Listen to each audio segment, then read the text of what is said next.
তোকে কতবার বললাম বাড়িতে থাক, কিন্তু তুই কিছুতেই আমার কথা শুনলি না। এখন ময়ূরী দিদির বাড়িতে গিয়ে কাজ করব নাকি তোকে দেখে রাখবো বল তো? আমি ওখানে গিয়ে একটু দুষ্টুমি করব না। তুমি যেখানেই বসে থাকতে বলবে আমি সেখানেই বসে থাকবো। আচ্ছা বেশ, তবে একটু দ্রুত ওর মা, দেরি হলে ময়ূরী দিদি আবার বকবে। ওরা মা মেয়ে এভাবে কথা বলতে বলতেই কিছুক্ষণের মধ্যে ময়ূরীর বাড়িতে চলে আসে। এই যে এসে পড়েছে নবাব দিদি। এই যে এ আবার কাকে সাথে করে নিয়ে এসেছিস শুনি? দিদি, এ আমার মেয়ে অনেকদিন থেকে এখানে আসার জন্য জেদ করছিল, তাই আজ নিয়ে এসেছি।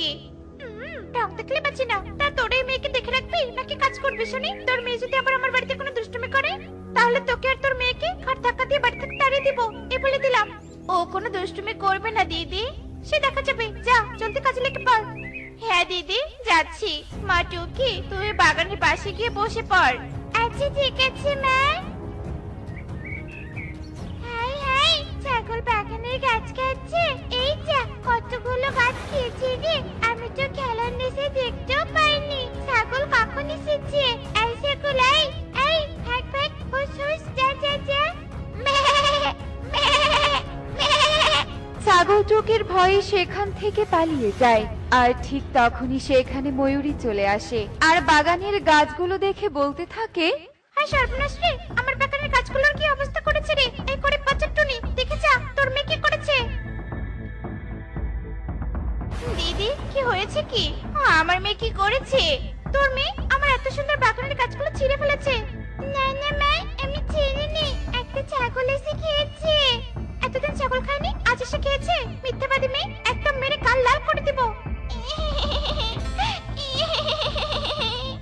মা, আমি সত্যি কথা বলছি।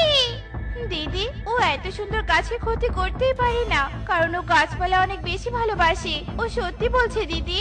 চুপ কর, একদম মেয়ের হয়ে গুণগান গাইবি না। তোকে আমি কাজ থেকে বাদ দিলাম, কাল থেকে তোকে আর কাছে আসতে হবে না। গরিব খ্যাত, যা ভাগ এখান থেকে, তোর ওই মিথ্যাবাদী মেয়েকে নিয়ে ভাগ।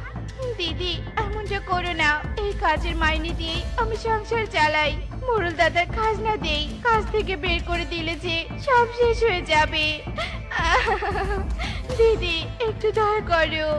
এত নাকা কান্না আমি আর নিতে পারছি না, যা দূর আমার চোখের সামনে থেকে। ময়ূরী টুকিকে তাড়িয়ে দেয়। টুনি টুকি কাঁদতে কাঁদতে তাদের বাড়ির সামনে চলে আসে। মা, বিশ্বাস করো, আমি এমন তো করিনি। আমি যদি তোমার কথা মেনে বাড়িতে থাকতাম তাহলে আজ তোমার কাজ চলে যেত না।